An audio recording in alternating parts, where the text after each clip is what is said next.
তো হ্যালো বন্ধুরা, কেমন আছো তোমরা সকলে? আশা করি তোমরা সকলে ভালো আছো। তো সর্বপ্রথম জানাই তোমাদের শারদীয়া শুভেচ্ছা, কারণ আমাদের কয়েকদিন পর দুর্গাপূজা রয়েছে। তাই শারদীয়া উৎসবে সবাইকে শুভেচ্ছা জানাই আমি।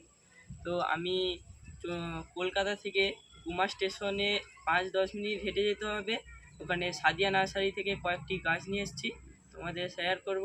আমি ইউটিউব থেকে ওই নার্সারি দেখে গিয়েছিলাম, সেখানে পেয়েছি।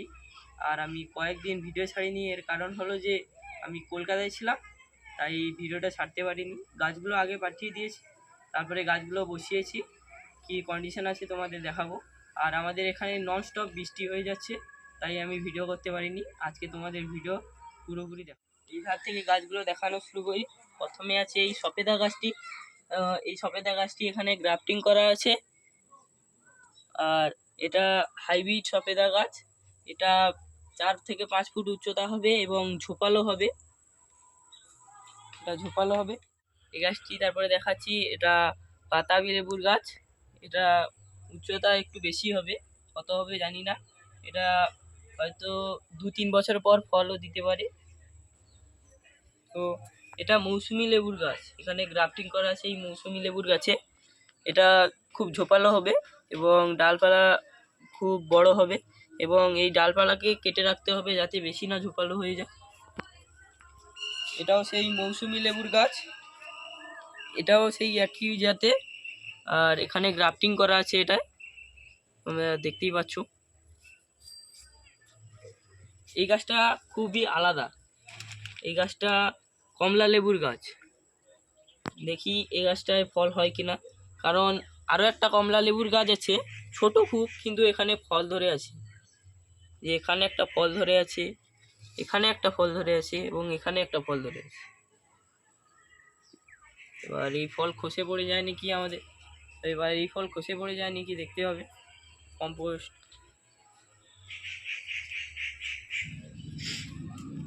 বন্ধুরা, এটা পাকিস্তানি লেবু গাছ, কমলা লেবুর পাকিস্তানি গাছ। এটা পাকিস্তানে হয়। এর তোমরা পাতা দেখেই বুঝতে পারছো যে এটা আমাদের দেশের গাছ নয়, কারণ আমাদের দেশের গাছের লেবুর পাতা এরকম হয় না, এটা বাইরের দেশের গাছ। তো এটা সফেদা গাছ, এটাও হাইব্রিড সফেদা গাছ।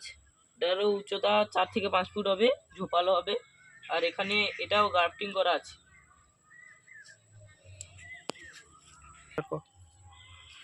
এটা বেদানা গাছ। যখন আমরা নিয়ে আসি তখন হয়তো দেখানোর সুযোগ পাইনি, তো এখন দেখাচ্ছি। যখন নিয়ে আসি এখানে পুরো পাতায় ভর্তি ছিল, এখন পাতা খুলে খুলে পড়ে যাচ্ছে। তো এই পাতা খুলে পড়ে যাওয়ার জন্য কি স্প্রে বা কিছু করতে হবে, তোমরা একটু কমেন্ট করে আমাকে বলবে, কারণ আমি প্রথম গাছ লাগানো শুরু করেছি, আমি অতটা খুব ভালো জানি না। তো যখন গাছ লাগাই তখন কিছু ফুল এবং ফুল তো ছিল না। এই দেখো, গাছ লাগানোর পরে প্রথম ফুল হয়েছে। এই যাতে আরও একটি গাছ রয়েছে, এটাও পাতা খসে খসে পড়ে যাচ্ছে।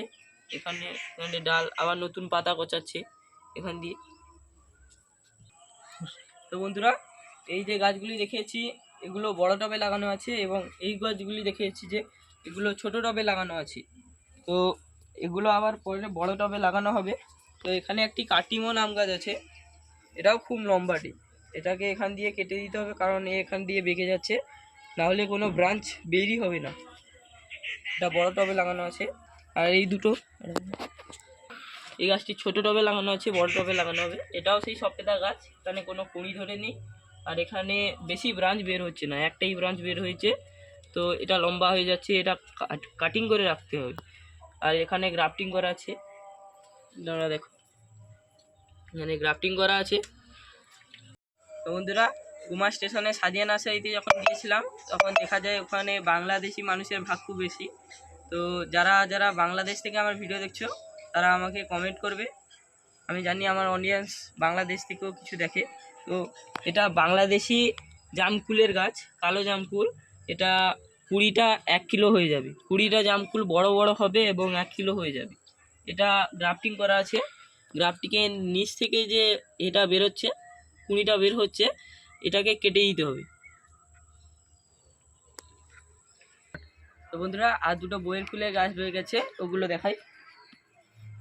এই দুটো বইয়ের ফুলের গাছ, ছোট ছোট খুব বইয়ের ফুলের গাছ, এটা গ্রাফটিং করা আছে। আর এই বইয়ের ফুলের গাছে ছোট লাল রঙের বইয়ের ফুল হবে, আপেল টাইপের, ছোট কিন্তু ছোট হবে। এটা নাম আমি কিছু ঠিকঠাক মতন জানি না ভালো করে। তো এই জাতের একটা গাছ এবং আরও একটা গাছ রয়েছে, এটাও গ্রাফটিং করা আছে। এই দুটো গাছ আমাদের নিয়ে আসা হয়েছে। আমি সন্ধ্যার দিকে বিকাল থেকে ভিডিওটা শুরু করছি, এখন সন্ধ্যা হয়ে গেছে। তো এখন ভিডিও করার কারণ হলো আমাদের কয়েকদিন ধরে বৃষ্টি হচ্ছিল এবং সকালে রোদ বের হয়েছিল, তাই ভিডিওটা করলে আমার মুখটা লাল হয়ে যেত এবং ভিডিও কোয়ালিটি খুব ভালো ছিল না, তাই আমি বিকালের দিকে ভিডিওটা করছি। তো বন্ধুরা, আমার ভিডিওটা ভালো লেগে থাকলে আমাকে সাপোর্ট করবে এবং লাইক সাবস্ক্রাইব করবে। তো এখানেই ভিডিওটা শেষ করছি আমি।